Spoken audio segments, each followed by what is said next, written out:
What up? What's up? What's up?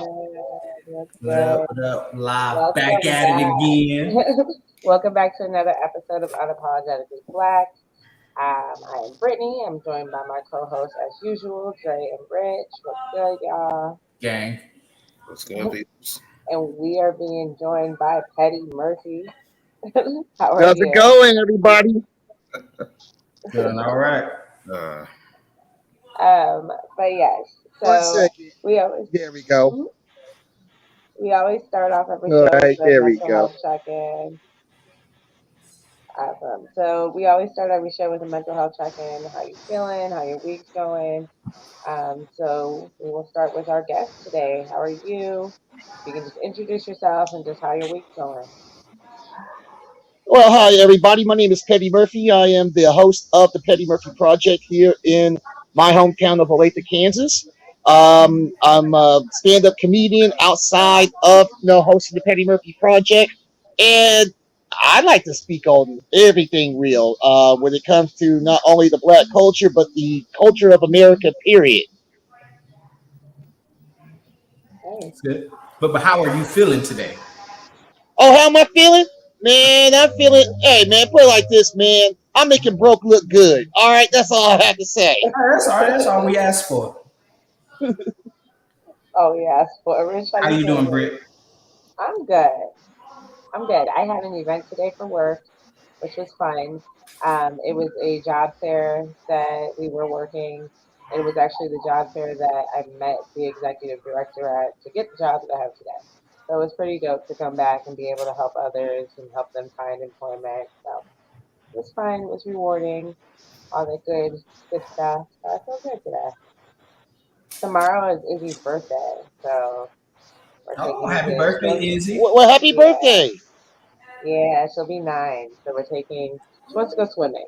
She didn't want to do much.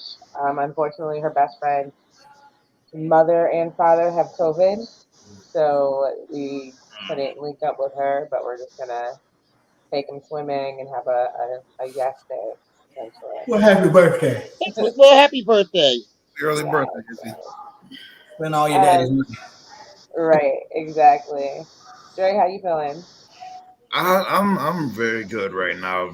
Double job thing been kicking my butt lately, but I got a blessing in disguise this morning. We had knocked out most of our prep for the next couple of days, so I got an early day, so I was able to come home, get a little power nap in before the episode. True. That's what's up. That's what's up. That's what's up. I'm glad you That's was what's able up. to get all of that done early. Get off work early. It's always good to be able to take a break. Right. What about you? Oh, I'm chilling. Back at home, relaxing, getting the kids together. So I'm good. I'm How long are you home for? 2 weeks, and then I'm gonna go back, and then I'm gonna stay there again for about a month or so, and then come back again. Yeah, so it'll be a back and forth thing. So that way, my auntie doesn't get too upset that her dad's not at home. So Understandable.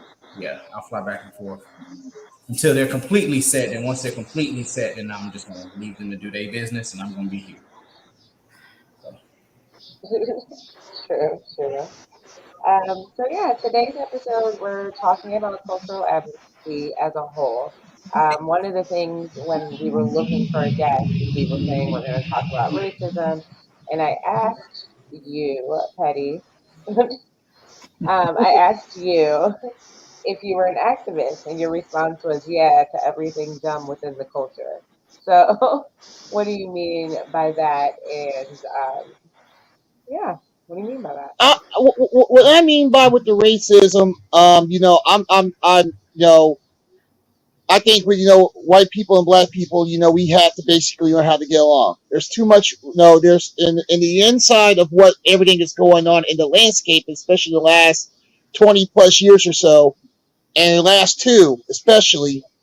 There are still some stigmatic racism going on in this country, and most of them have to deal with the orange one. I don't want to call his name because if you call its name, he'll appear on TV tonight. But it shows when he was in office how the ugliness of America became to what we've seen in 2020 leading into 2021. And there is some ways that this can be eradicated. Number one, do not vote. If he runs for president in 2024, do not vote him in. Please don't. You'll be starting a civil war. We don't want that. We see what happened when they went to the damn Capitol. You see, trust me, he gets reelected, everything burns. Everything burns. But I think what racism is that I will stand up to any racist that is racist towards minorities, black people, and anything else. Wrong is wrong, and there's some ignorance in this world that needs to be put out there. You know, and this is how I pretty much really took an attack to this. When Breonna Taylor's fiance was released from jail, the charges were dropped against him. And of course, everybody goes on Facebook. We see all the news organizations all over whatsoever. And there's some lady whatsoever. This white lady got on there and said, why did she get off? And she said, black privilege. I've never heard of that before. So I asked her a question. What do you mean, black privilege? And she said, well, basically you could commit a crime and basically get away with it and not face charges for it. No, that's not black privilege. That's O.J. Simpson, okay? We barely claim him. And I had to explain to her that the facts of the case, that goes right there telling me that she didn't pretty much pay attention to what happened with the Breonna Taylor case. So therefore, ignorance is bliss. I had to explain to her that there's no such thing as black privilege. There's no such thing as this little so-called white privilege thing. It's what it is right versus wrong. And when you see right in front of you, you have to understand the full facts. You have to basically look at everything completely and not look at everything one-sided.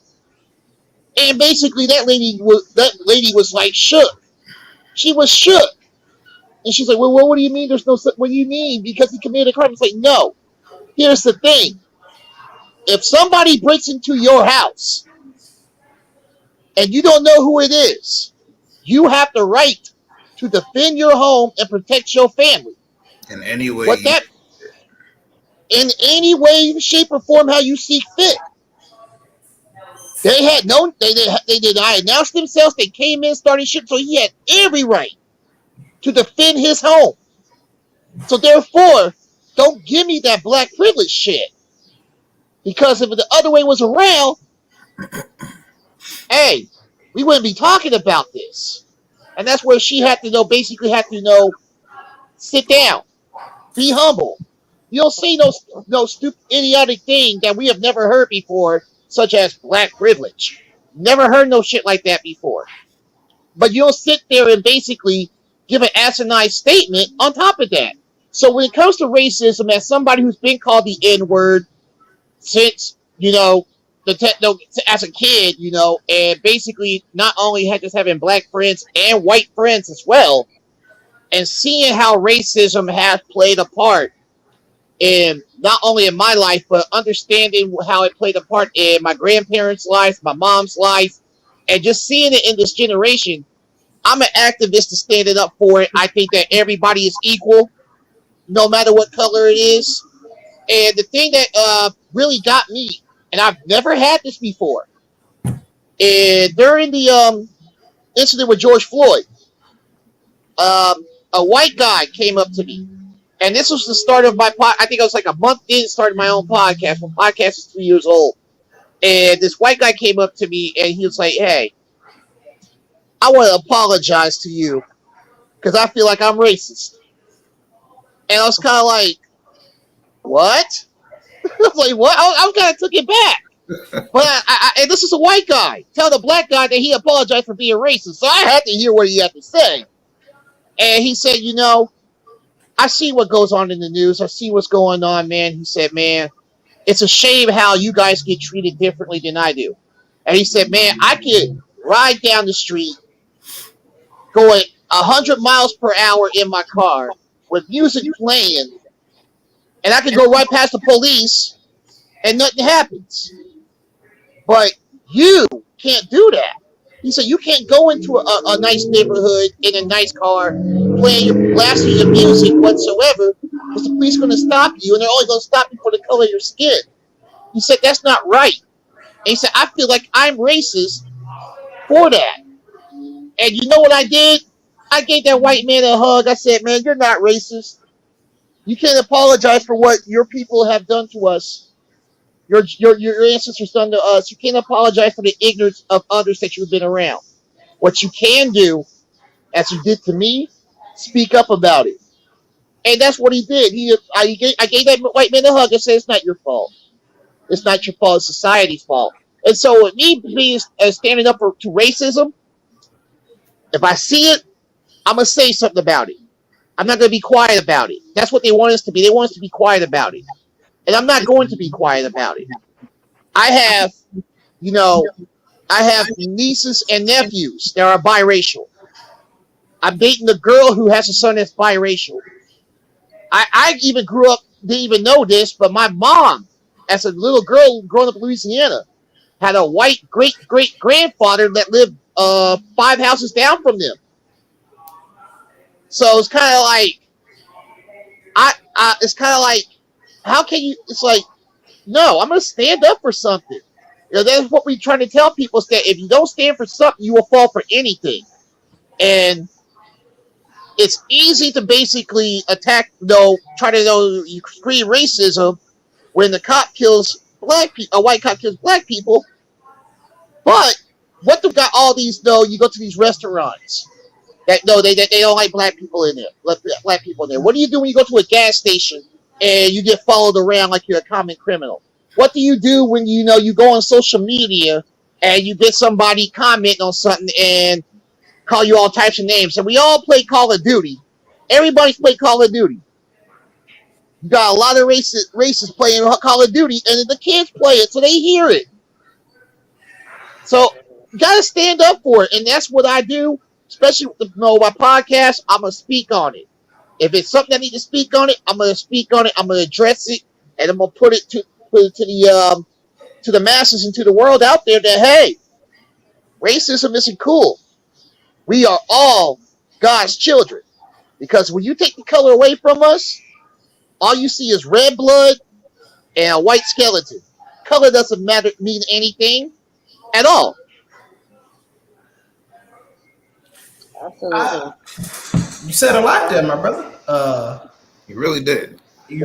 I would honestly say color means something. I don't want people to be color blind. I want you to see that I'm black. I'm going to see that you're Asian. I'm going to see that you're, whatever ethnicity you are. That's not wrong.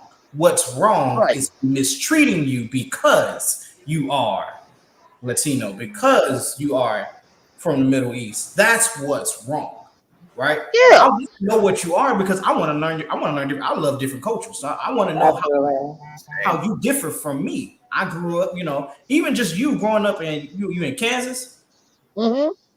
Completely different than growing up in Houston, Texas. So I want to know, how life is in Kansas. Mostly white state, growing up as a black man. Where here, I grew up in Houston, Texas, it's mostly black people. Right. And see, where I'm from, because I'm originally from Kansas City, Missouri. That's 20 minutes away from where I live. Hood. Nothing but hood. And that's a product of my environment. I know my area. I know my hometown. And I moved over here into this side of town where you're the only black kid going to school and you're amongst white kids. But I got to understand their culture. And they got to understand my culture. And this is the 90s. This is way before social media. And I like to know different ethnicity too. I like to know about the Latino community. I want to know about the Arab community. I want to know about the Asian community.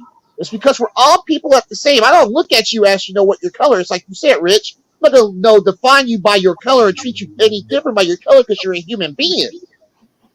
But you got those that were taught to hate the opposite of what they are. And that's the problem. That's a big problem in this country. And then we've seen this in the last 6 years, how the medium of this came about. It started with George Floyd. It ended with the insurrection at the Capitol for no reason whatsoever. No reason whatsoever. And the number one thing that I said, and I said this on Twitter. Well, I said this on Twitter because I was in Facebook jail, getting ready to get out. And I said this when this happened. When I seen that in January 6th. Ladies and gentlemen, you are seeing the introduction of white ignorance. The ignorance of white privilege is right there. It's because they could not take the L. Trump couldn't take that L. We sat back and laughed. I told all my black friends, see here, hey, watch this shit. This shit's funny. See here and watch this right here. Because what you see right there is you seeing that democracy and the people overall can trump racism. But notice how they handle it compared to if it was black people storming the Capitol, right? Just imagine the difference. The National Guard would have been called in. The body much higher. Lined up, locked, ready to go. They wouldn't have cared that some got away. They would have found every last person and locked them up on federal charges, on assault, and everything else, trying to storm. Hell, you might even heard some say, terrorism, treason, for attacking Capitol. These people, it's just a misunderstanding. Oh, they were just wild. They're patriots. They're patriots. They were passionate. They were passionate. They were upset. And I said this, like he was saying right there. It was like, what, 7 people dead? Like 17 people dead after the cops committed suicide and stuff too? I said, no, like he said, had there been black people there. Now, if y'all remember, during the George Floyd riots, they were outside the White House. And Trump put the National Guard in front of the White House while he walked across the street. Now, think about it. Had that been the same crowd that went to the Capitol, there'd be a lot more bloodshed. Yep. There'd be a lot more bloodshed. And that goes to show right there is that we know how to handle ourselves when it comes down to that. We ain't going to go damage. We ain't going to go damage the national treasure, the Capitol. We need the Capitol. Stimulus checks come out of the Capitol. We need that. We need that. We need that money. Yeah. We ain't going to destroy where the money at. You need government. You need order.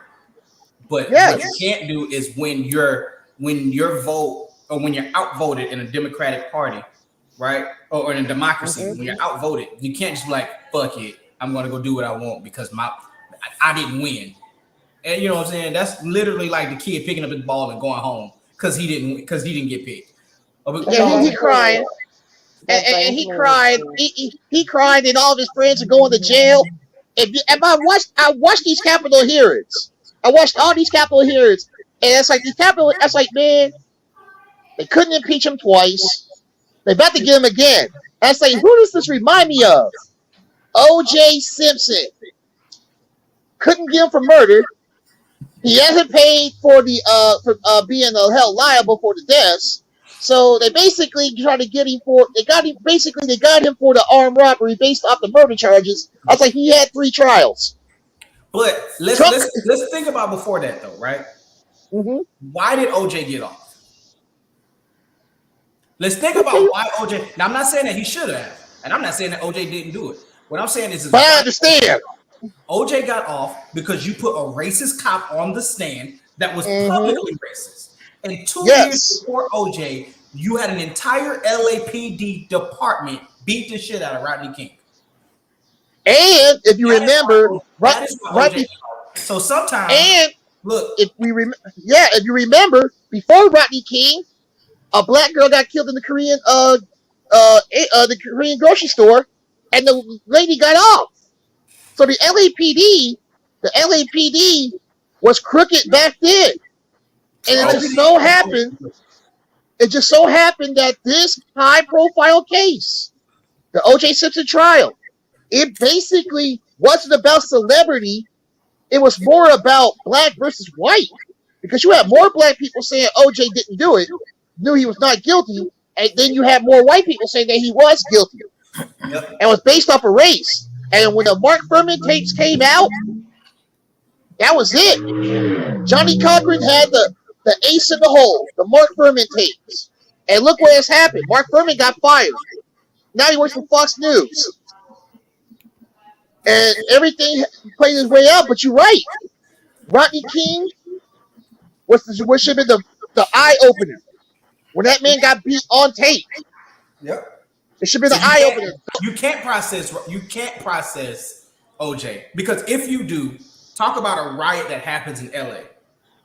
They rioted for Rodney King, but imagine if not only does the LAPD get to beat Rodney King, we knowingly know that they have racist cops in their system. He gets on the stand, blatantly be racist, and you still convict him anyway.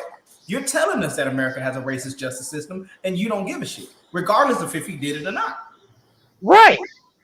They told us before further destruction actually happened.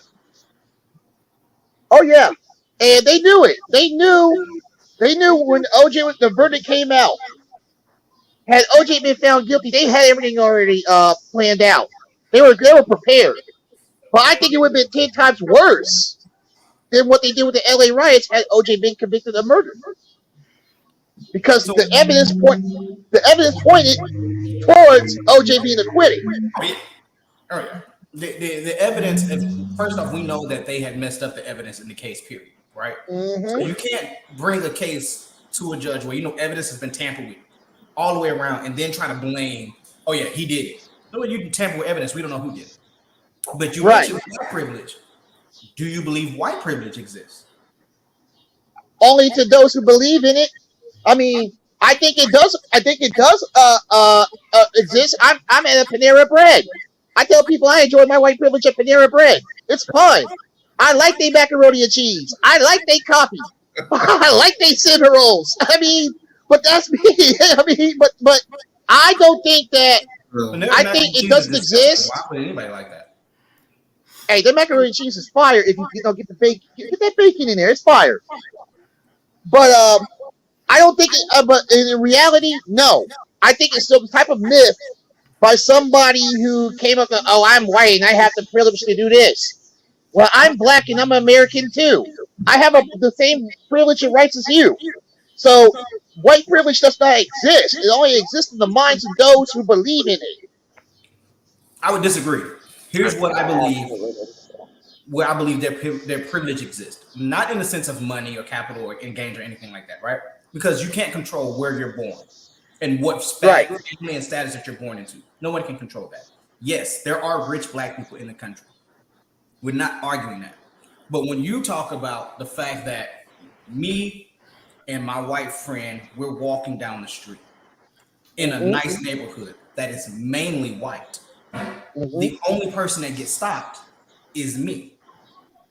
His privilege was the ability to walk down this same neighborhood and not get stopped, not get questioned. Why are you in this neighborhood? Not get questioned. Yo, bro, you got a hoodie, some skills, and an Arizona tee, and no one said anything to you. Not a soul. You drove down the block, blasted your music, no one said anything to you. You walked in the store and walked out, you weren't accused of stealing. But because I came in, and I'm not wearing what makes me look like I'm rich. I'm not wearing designer everything that shows that I have money. Right. I'm wearing normal clothes. I'm going to be, hey, sir, can I see your receipt? Hey, we got a phone call. Somebody was calling in saying there's some suspicious activity going around here. Mm-hmm. Same white dude can be shooting a podcast like we shoot in public. It can be filming. He's not going to get bothered. If I'm filming in public, I'm going to get stopped. Hey, what you doing? Well, they said that you were bothering them. I ain't said nothing to nobody. Right. For example, the kid that decided to walk with an open rifle down and then shoot 2 people down, he can walk with an open rifle. Black people can't have a gun concealed. No, they can't. Not only that, he walked past 2 cops in a large crowd and was driven down there by his mother. Oh, yeah, Kyle Rittenhouser. Yeah. Oh, let's talk about Kyle. Little crybaby ass Kyle. Gonna sit there Number one, he should have went to jail. His mama should have went to jail because not only she bought the gun in Illinois, but you crossed state line and you committed murder. Not to mention, that's federal. Not to mention, it was illegal for a minor to own a firearm in both states he was in, and crossing lines with it. That was 3 felonies right there. Exactly. And now, let's say this: had that been if Kyle Rittenhouse was black, his name was Kayvon Rittenhouse. Oh, Kayvon be in jail. He'd have never made it. He'd have never made it past. He would never made it with an open. He would never made it out of. He would never made it out of Wisconsin. And that city would have burned. He would never made it. And Kyle Rittenhouse, to me, that little boy should went to jail. I don't care. That little boy should went to jail. To me, that's their privilege. The ability the ability to do things because they're white and not be questioned. Cry white tears and get out of it. And then get out of it. Not just white tears. The other half of white tears is being able to cry mental health.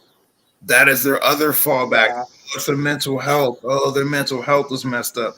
No, call them what they are. They're a terrorist. They're a murderer. That's mental health is never taken into account when it's but not even just white people, minorities in general. We never get the leeway of mental health.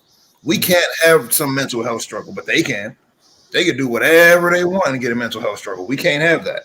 You can notice every storyline, it's the mass shootings. Well, what was his life like? What was his childhood like? What was his mom like? Yeah, if there's a regular shooting by a black person, oh, those thugs, those gangbangers, those this, those that. They don't ever say, well, you know what?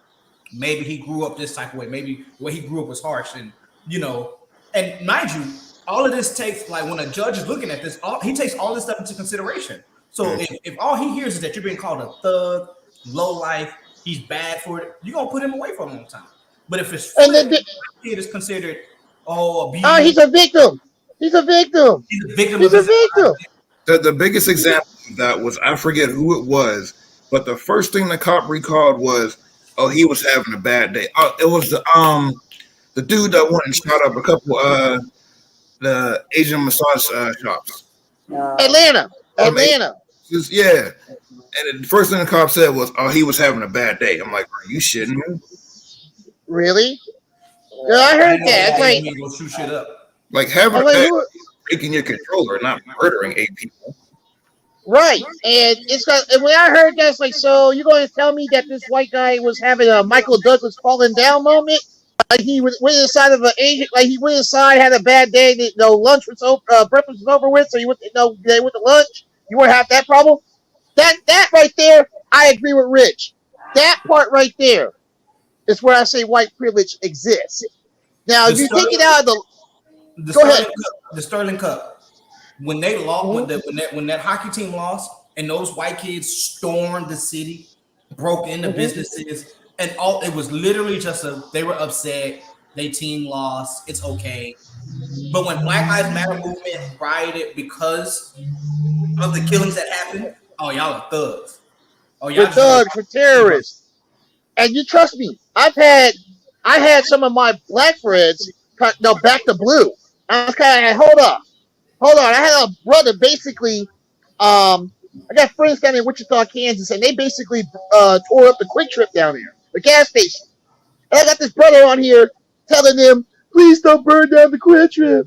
Stop messing up the neighborhood. Yo, it's just wrong. And then go see pictures of him, shaking hands with the sheriffs, the racist cops down there and stuff too. It's kind of like, but you got a pro-black picture on here, but you shaking hands with the devil? No. There's a problem with that too. There's a big problem with that, and high school friend. And when it comes to what Rich was talking about with white privilege and the law, oh yeah, that exists. But when you take the law out of the situation, I just think it's complete ignorance because they see what they see on TV and what they've been taught by their grandmother and their grandfather and their great grandfather. I just tell people, it's like, you know what? I'm going to kill you with kindness. Now, I went to a gas station a couple of years ago, and No, went in there many times. Owned by an Arab. There was a white guy went in there. Wasn't there that night. And basically he just started staring me down. Now, mind you, I'm in work clothes. I'm in a polo. I'm wearing nice jeans. And I'm wearing dress shoes. And I got a tie on. I didn't want some damn Newport 100s. My job is stressful. So basically, I bought the pack of Newport 100s. I leave. Not even 2 minutes later, I'm surrounded by 4 cops. And this guy's talking about, well, you look suspicious, saying that you probably came in here and stuff too. And it just so happened that this guy has done this to other African Americans. And one of the officers knew me from school, elementary school here. And he's kind of like, you? Nah. He's like, nah. And pretty much, it does exist. Like you were saying, Rich, you can walk into a gas station and always see your receipt and all this other stuff too. It does exist. And I call it, that with the law and everything else, white privilege, straight ignorance. It's just straight ignorance because if it was the other way around, a white guy came in, bought gas for me, and I'm at the gas station, I ain't going to question it because he's a customer. He's a person. But when it comes to the other way around, what we've been seeing, yeah, it's a problem. It's a very big problem. And I think it's a very big problem not only in our everyday lives, it's also a big problem in entertainment. No sports, and like Brock Turner. Everybody remember the Stanford swimmer raped the girl. Only got what? Justin Smollett sentence. No, basically I'm gonna go in and get out because his daddy knew the judge. Same. That's a lot of same thing. Burger out here in Pittsburgh. Mm-hmm. Pretty much swept all that stuff under the rug, and he had mad rape allegations. Yeah. And now now we got with Ben Roethlisberger and Deshaun Watson. Now, here's what people fail to realize with Deshaun Watson. Deshaun Watson got his first big deal right after they went to the playoffs and they lost to the Chiefs. He got his first big deal. None of these women came out because they had to lose the season the following season. None of these women came out with these allegations until he said, I want to be traded. Next thing you know, you got 24 to 66. Now it's like 4. Then it's like 3. It's like the numbers change like playing Powerball when it comes to these women. And you come to find out that the Houston Texans had a part in it. And that's trying to blackball a black man from basically wanting to leave. And Ben Roethlisberger didn't just have one case. He had 2 cases against him. What did they do the first time? Slapped him on the wrist. Second time, Roger Goodell suspended him for 4 games. But when you got these white owners like Jerry Jones, Daniel Snyder, Robert Kraft committing these type of acts, Robert Kraft in the masseuse parlor, Daniel Snyder with the sexual harassment, and Jerry Jones with all of this, Mark Cuban and everything else too. Nothing happens to them. It's why they're billionaires. Nothing happens to them. They're but white. When it comes to and they're white. Let it come to Deshaun Watson, a black quarterback, top of the game, top 10 quarterback. Let's not Come even on now, talk about there are no black owners in the NFL. Yeah, no black owners in the NFL. Now, if Tom Brady was accused of what Deshaun Watson did, they be throwing his ass a motherfucking parade down in Tampa. They'll be trying to riot because it's Tom Brady. But it was Patrick Mahomes, Deshaun Watson, Lamar Jackson. And I kind of look at how the NFL treated Michael Vick. Michael Vick killed dogs. He didn't even But do Tom Brady, he didn't even do that shit. He just had people that were doing it. It was just on his property. He knew he could afford it. Yeah. But Tom Brady can basically change the integrity of the game. Bill Belichick can steal plays and stuff too. Nothing happens to him. We're going to take some draft picks away from him. Tom Brady gets suspended for 4 games for deflating balls, changing the integrity of the game. Michael Vick killed allegedly dogs. 2 years in prison. And still, it's like the black athlete is under more scrutiny than the white athletes. Trevor Bauer is banned from the Major League Baseball for 2 years. Deshaun Watson didn't play a down last year. So the NFL wants to suspend him for up to a year. The man didn't play another year. The man did not play football for a year. On top of a $25 million fine. Perfect example. Exactly. What they did to Venus. The one moment she had out of frustration and called the ref out on her BS. They had comics and all that stuff against one of the greatest athletes to ever grace this earth. Mm-hmm. Mm-hmm. And it's so sad. It is so sad how the media, and I'm gonna say this about the media. I want people to understand. Malcolm X once said, "The media controls the minds, which controls the masses." It's a true fact. It's funny how the media can basically choose sides. They can choose sides. They can choose which story for to believe in when it comes to the black athlete, the black man, and black and white, period. I feel like this. If Deshaun Watson gets suspended for one game, then Roger Goodell needs to go ahead and throw in his resignation. Because Ben Roethlisberger had 2 rape cases against him. That's why they call him Ben Raplesberger. But what gets me is he went to court. They found that there was no evidence enough to indict him in a grand jury on criminal charges, right? He went to 2 of those. Yes. Both of them said no. Then the NFL went and found another judge to do an NFL ruling. She said, you know what? Based off of you guys' rules and the patterns in which you guys have done things, they didn't like that either. And so because they didn't like, and every time they don't like something, they go and they change it.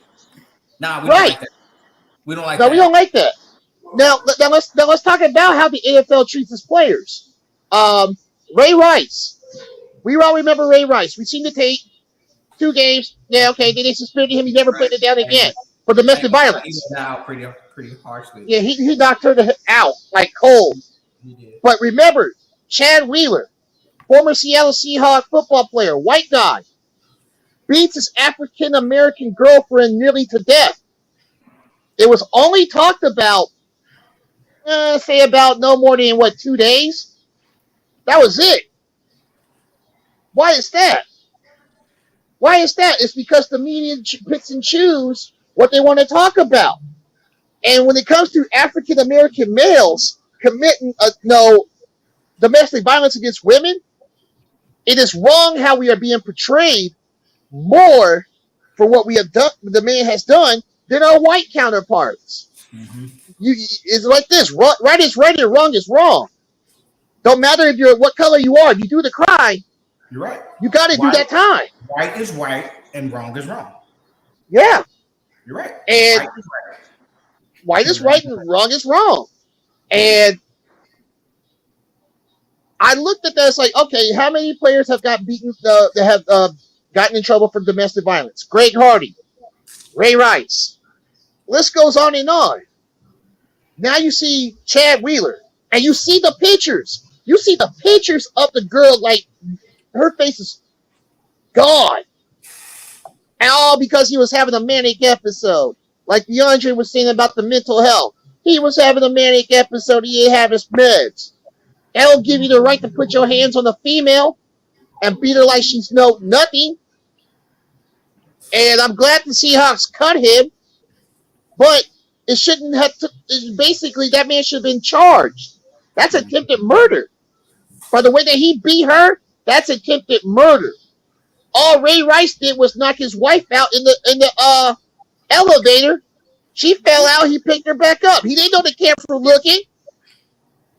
But still, if you're going to treat the African-American athlete in the type of way that you are treating him, then you need to hold the white athlete the same way.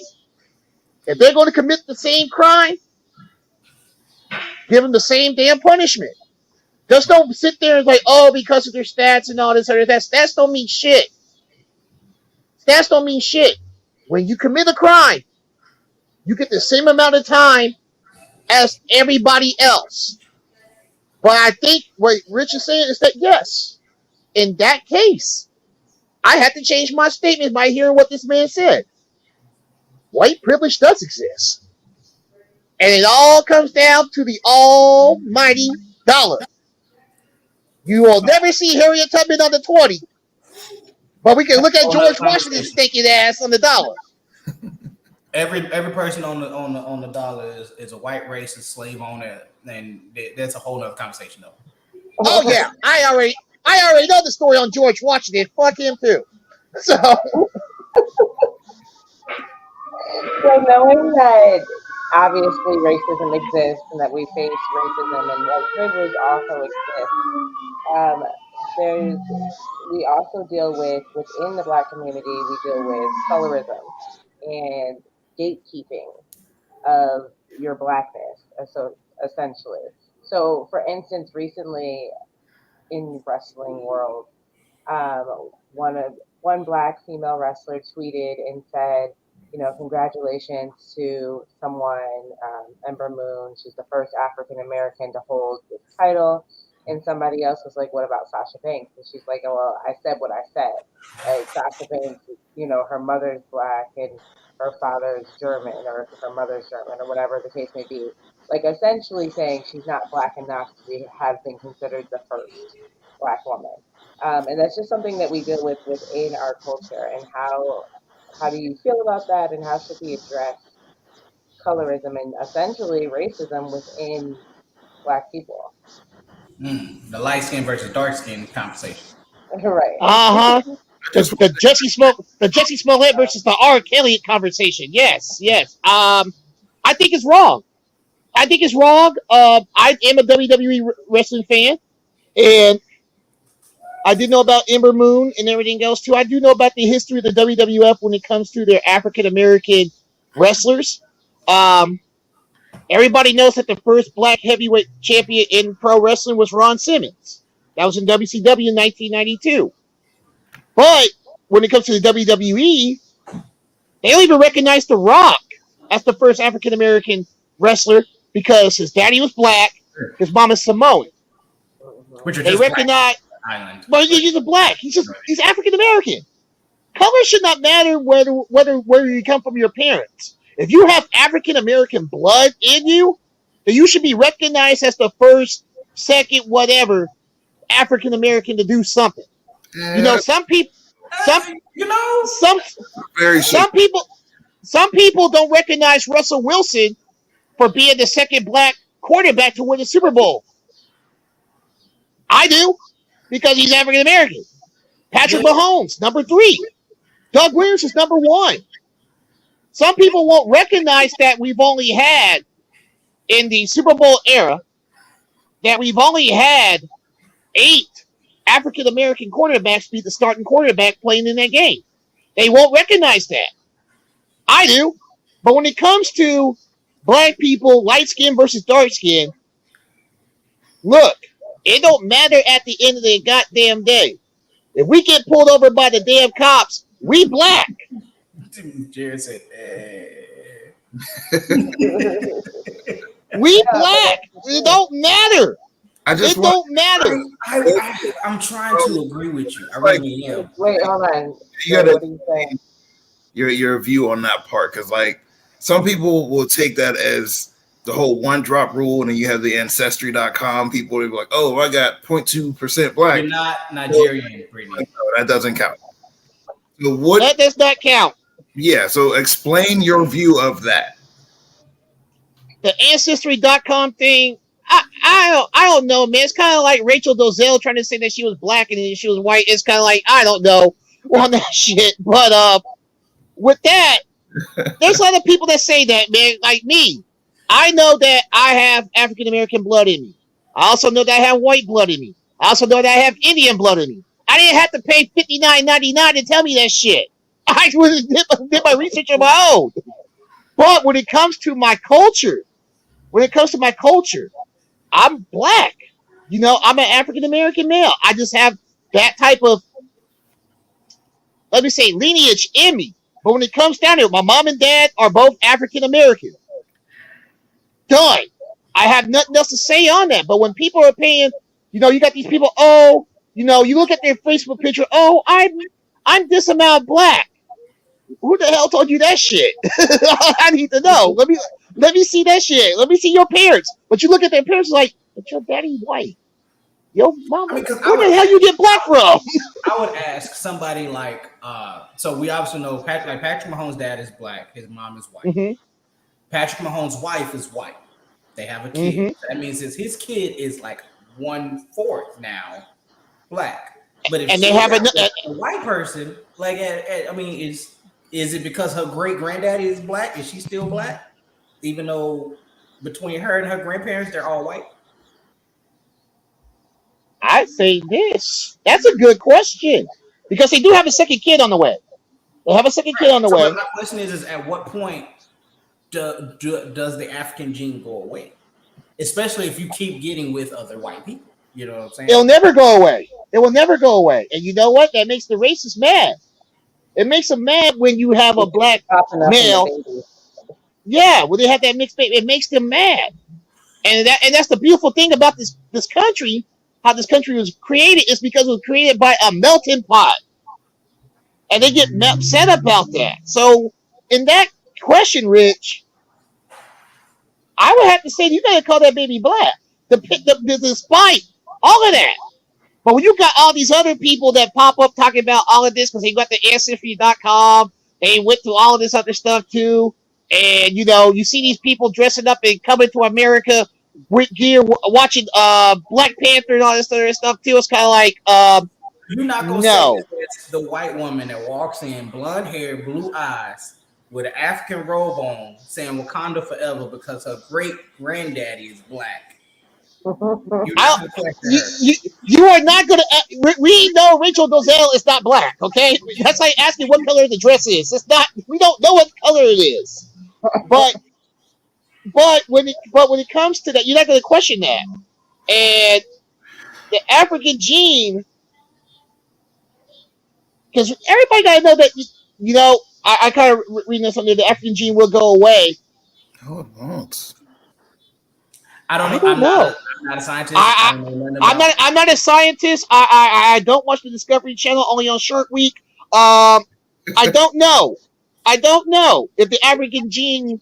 I didn't pay attention in biology. I was looking at other biology. I wasn't paying attention to the teacher. I was looking at other biology in school. It would get diluted a lot. Like it would get diluted, but I feel like still on a Punnett square that a lot of the genetics associated with being African come through. I have a cousin who is multiracial, but mainly Italian, Black, and Asian, right? And she married a white man who looks like a Ken doll, like spitting image. And at their wedding, they were shocked that there were so many Black people there. The family's Black. But my question is how many generations removed from Black people are they? Are they? Your cousin. Sorry. So my cousin would be like 2 generations removed, and then her children would be 3. But she essentially lives her life passing, and prefers it that way. She lived in what house? She lives her life passing, like passing as white. And raises her children to do the same. So if you asked her what her ethnicity was, she would say she's white. She would probably say Italian. Oh, Italian. Yeah. And but the genes in her daughter's faces, like they have like a wider set nose.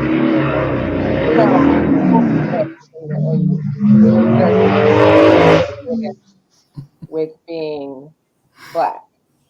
And being of African descent. So I do feel like genetically those features still kind of pop up, and that's honestly the beauty of being Black is that later on down the line your child could just be dark skinned for no reason, and you're like, what happened? And you have to follow it back in your genealogy. Now, speaking of children, the question on who's if they're black or not, we should ask if Michael Jackson kids are black. That's the question we should be asking. If they're his kids, they're half black. If what? Okay. They're his kids, they're half black. No, what was the question again? He said Michael Jackson's kids. if Michael Jackson's kids are black. Oh well, yes. Well, the woman is white. White presenting. I have cousins that are, and they'll still have those. But I think the mom is white though. Yes. So Yeah, Debbie Rowe is white. But And that's been the question.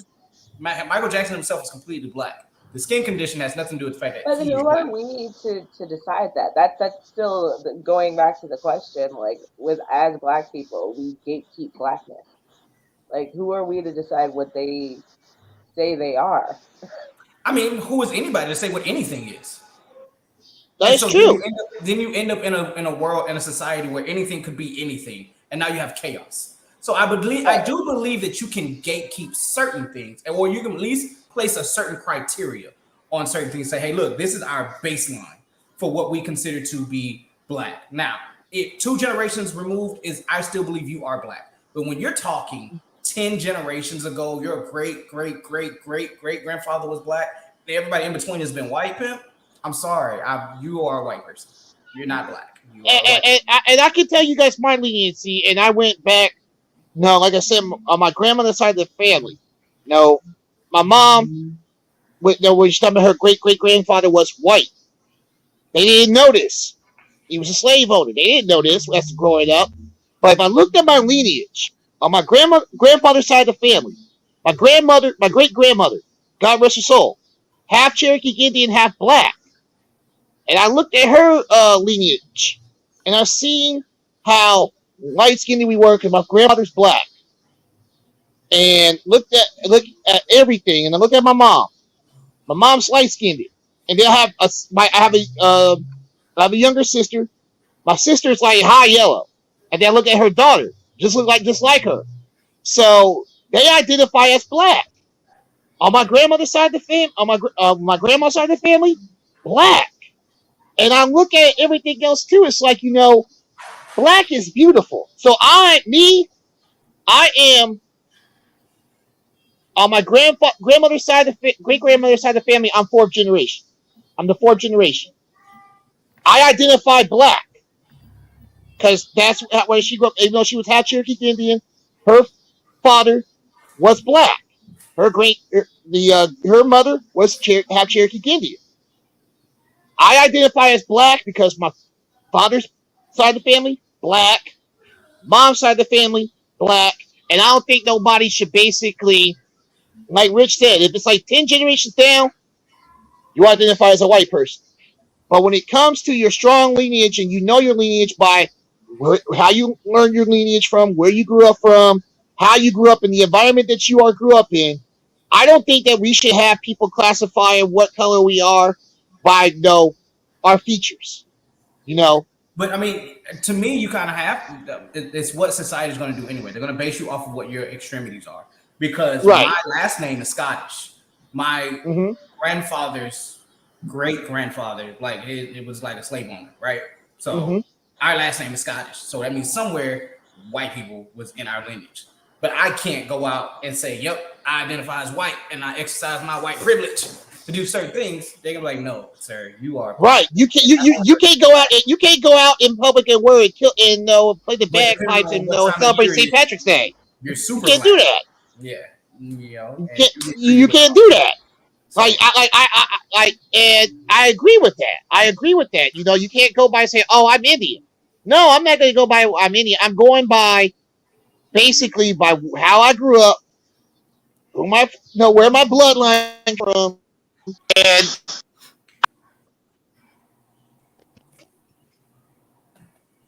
people recognize that. There you go.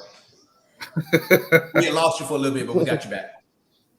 Yeah, people recognize that. I identify as an African American, and I don't want nobody else to. Well, no. I grew up I am an African American. My daddy black. My mama black. My brothers and sisters are black. I got nieces and nephews that are biracial. but we still call them black. I'm an African American, and I'm proud of it. We're gonna be stigmatized by this for generations to come. But we can stop that by basically learning everything about us and basically accepting one another. And I think that's the problem, is that we, as a black culture, when it comes to that situation, we don't accept one another as a whole. It's because we're different. What? No, that's wrong. I think that's wrong to basically have the gatekeepers tell you that, oh, you're not black. That's like, why is that? Because don't matter if I get pulled over by a white, it doesn't matter if I get pulled over or anything like that too. There are days where I'm black, and like you said, there are going to be situations where I'm super black according to those who see me when they stop me. So, as somebody who's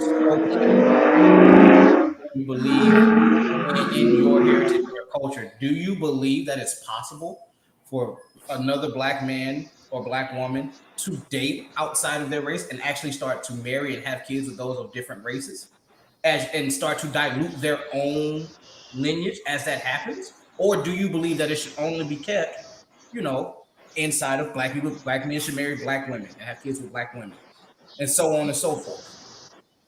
Love has no color. Love has no color. It doesn't matter if it's a black man, black woman get married, white man marry a white woman marry black man, whatsoever. Love has no color.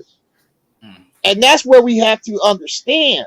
I don't think it would dilute the generations whatsoever. Because, like I said, this world, this country, America was built off a melting pot. So it should not matter what race you marry. You can't control who you love because love has no color.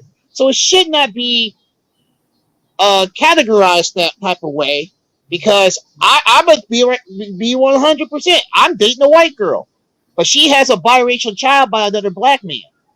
Be black and white. I don't look at her because she's a white girl whatsoever. I look at her as a person.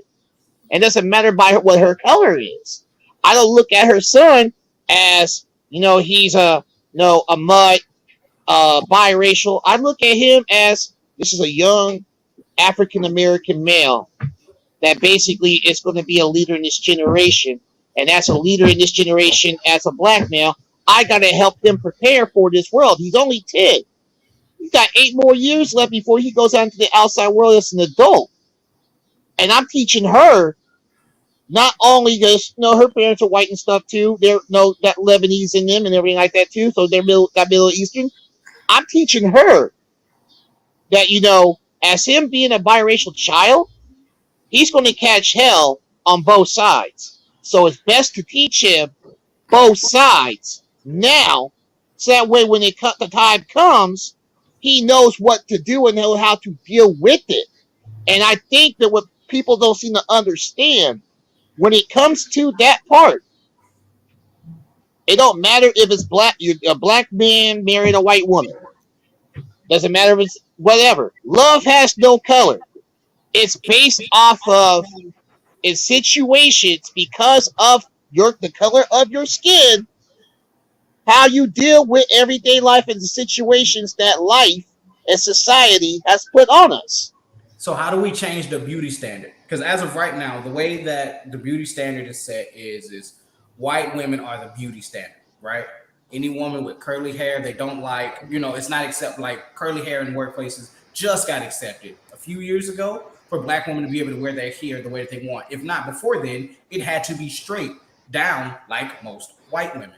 The beauty standard for magazines were white women and light skin. Black women were bleaching their skin to be lighter toned to match the beauty standard. How do we change that across the board to say, okay, you know what?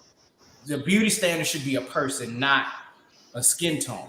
Black men would go out and marry white women so they could feel like they were a part of the white culture. And they were, now, I don't want to say they were superior, but they felt like they were, above where they were before. right? So, and I've heard that a lot of times where, you know, they'll go out and they'll marry a white woman so that they can feel like, all right, cool, I can be accepted by the white people over here because my wife is white. Even though we all know that that's not gonna happen. Like, it's not true at all. That's not. They won't like you now, and as a matter of fact, he's probably more pissed off because you started dating his daughter than anything across the board. And they talking about you the moment you lose your room. Mm-hmm.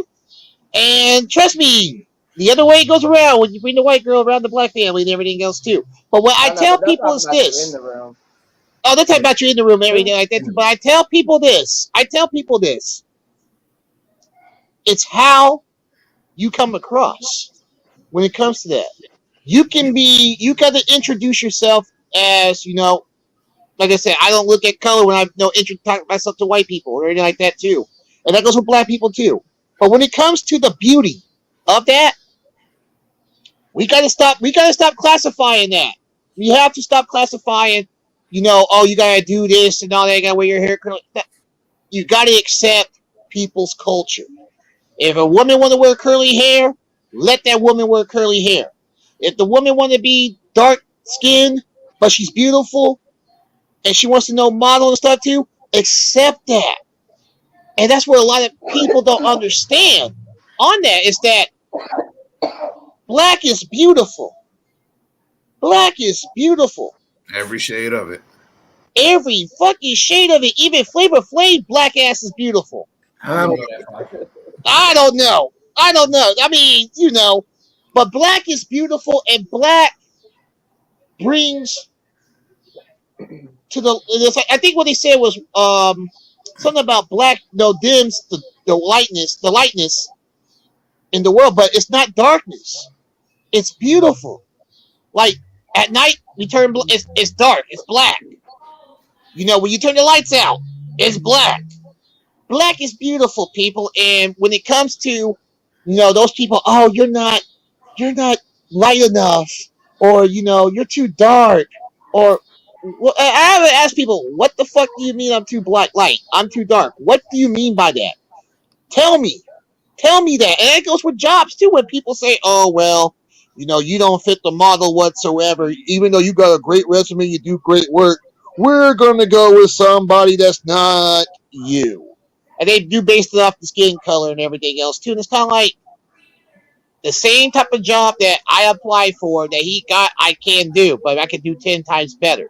And I think that we as a culture, especially society, we need to basically stop that stigma.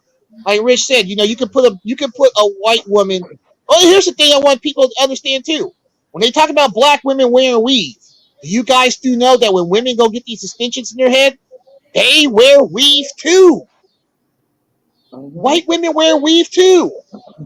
So what's the fucking problem with that? You're down in the black women for going to buy weave, but you see white women buying weave too, and you know who puts it in majority? Black women put the weave in the white women's hair. I've seen it. I have a friend who's white that gets her hair extensions done by a black woman. So you can't sit there and say, oh, well, you know, white women wear their hair naturally. No, the hell they don't. They go get the weave just like the black women do. So let if you're going to sit there and say white women can wear their hair any way they want, let a black woman do the same. If a black woman wants to shave her head and get a little boosie fade and rock that fade, let her rock that fade. If she wants to rock the dreads, let her rock the dreads. She want to rock the curls, let her rock the curls. Don't sit there and try to make the black woman have the straight hair like she's a Barbie doll. She already knows she's a Barbie doll. But let her wear her hair the way she wants to wear her hair. That's the game way with black men. If you want to be bald, be proud to be bald. If you want to wear your hair curly and grow an afro or grow dreads or braids, let us have our culture. Let us have what identifies us as a person. Quit telling us what we can and cannot do. People that are bald don't choose to be bald. They actually don't choose it. I understand. I understand. I mean, it's probably stress, or you it's probably stress. It was probably stress, or you let your cousin push your headline back a couple of times. It happens, but If you're bald, rock it. If you got your hair, rock it. Embrace it. I just wish that people would quit telling us what we can and cannot be in this world. I love being black. I love being a comedian. I love talking shit. I love coming on here with y'all. It's because we're people at the end of the damn day. The media needs to stop this bullshit. Because the media makes so much money off this shit that it keeps us divided. And if we do not stand up to the media to basically say, hey, shut the hell up, we know what's going on. If we don't call out the media, we have nothing to talk about on social media. Because social media is the worst. And you always have somebody, let's say I grow my hair out. Right now I'm rocking a fro hawk. I can rock a fro hawk because I have the hair for it and I want to wear it. I want to express myself. Let's say there's a little kid. No, matter of fact, if y'all didn't see this picture, Gilbert Arenas made fun of Nick Young's son because he has his afro, he had the prescription glasses on, and the shoes. It's kind of like, why are you down at another black man's son? And you are a black man. Why are you doing that? Don't mess with kids, because if kids want to do that, let kids be kids, because there are some kids that cannot help their conditions. Me, I have vitiligo. People like to make fun of me because I have vitiligo and everything else too. But I have to explain to these people, I didn't choose to have vitiligo. It's a generational thing, but I embrace it. I embrace that I have vitiligo. I embrace that I have curly hair. I embrace the fact that I'm able to basically express myself and who I want to be. And I'm tired of the media telling us as a black culture who we need to be. Let us be who we want to be while you be who you want to be. And we basically see how you want to be by basically how you treat us. And we're basically clapping back and saying, y'all ain't getting away with it. You copy our music, you copy our movies, you copy everything. So we basically say, you know what? Anything you can do, we can do better. So we basically take your stuff. So when it comes to that, it's like, okay, look here. I'm tired of fighting you. You tired of fighting me. What can we do to basically come together and basically stop this nonsense? It's simple. Understand one another. Be kind to one another. And stop the bullshit. And that goes for black people too. When the black on black crime thing, light skin versus dark skin, it's like same as I just said earlier. It doesn't matter. If a white cop pulls us over, he's still a nigga. He's still black. Absolutely. No matter what doesn't matter what shade of black you are, you still getting pulled over. And we've seen videos. I have seen light-skinned brothers get pulled over. I have seen dark-skinned brothers getting pulled over. I have seen light-skinned brothers get shot. I have seen dark-skinned brothers get shot. It does not matter. You're still black at the end of the day. And I told my girlfriend this. And she was like, so someone asked me, so why do you like I was like, look here. It don't matter at the end of the day. We all turn black when the lights go out. We all turn black when the lights go out. So when it comes to being black and when it comes to that, and I tell people, the racists and everything like that too. Light, with every light, there's darkness. Light comes in the morning, but then light fades and it's dark. And it's all black. And it's the same thing. We all turn black when the lights go out. So please don't ever use the analogy that, white is better. It's not. We don't even say black is better. We're saying is that we as a society can do better. And I basically getting rid of all the ignorance that's going on in this country. The same ignorance that has been plagued on us since they came over here. And I tell people this too. Fuck Christopher Columbus. Only Christopher we acknowledge is Wallace. Columbus didn't discover shit. We can go back into history on that. People want to argue with me on that. Don't argue with me on it because you only teach Black history, not during Black History Month. You only teach the kids Black History Month, Black history when school's getting ready to get out. The last 9 weeks of school. I'm a product of my environment. I'm telling the truth. Well, We have sorry, go ahead. we have to what white people have to understand and have to acknowledge is that Black history is American history, and we have as much privilege as they do because we are Americans. We didn't ask to come over here. We were kidnapped. We were kidnapped. Our ancestors were kidnapped, but we're here. We built this country just as much as they claimed that they built it, but we deserve all respect. All the same respect. We deserve the same opportunities they're getting, the same advantages that we're getting. They're getting. White people just gotta stop being so damn ignorant towards us. Period. Okay, That's on period. I agree with you, but we're going to end the show on that note, and you guys will come back on Saturday to join Brittany, aka Ashley, Petty Rich, and Brad from What's Happening for Shit Talk Saturday. But before we go, if you would just like to drop your socials, where they can find your podcast. Yes, real quick. guys, follow the Petty Murphy Project. I will actually be on the Petty Murphy Project. 12 hours, nothing but hip hop, R&B, underground music. I do play the old school music. Follow me at Facebook at facebook.com/the Petty Murphy Project. Starting at 1 p.m. I'll be going on live, and we'll be basically playing music online. I do play underground music. You can also follow me on Instagram at the Petty Murphy Project.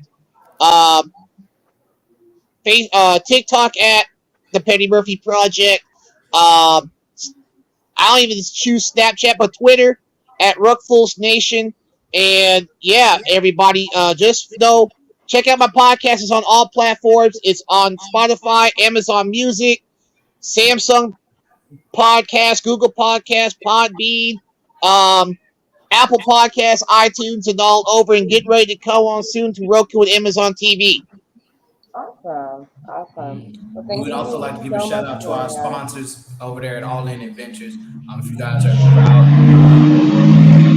area, Ohio, or wherever, and you're looking to do something fun with the family, taking out, and you love solving puzzles, go hit up All In Adventures and go hang out with them. Perfect. But until Saturday, until next time, guys, stay safe, stay healthy, and stay unapologetically black. Have a good Okay. night. Have a good one. Peace.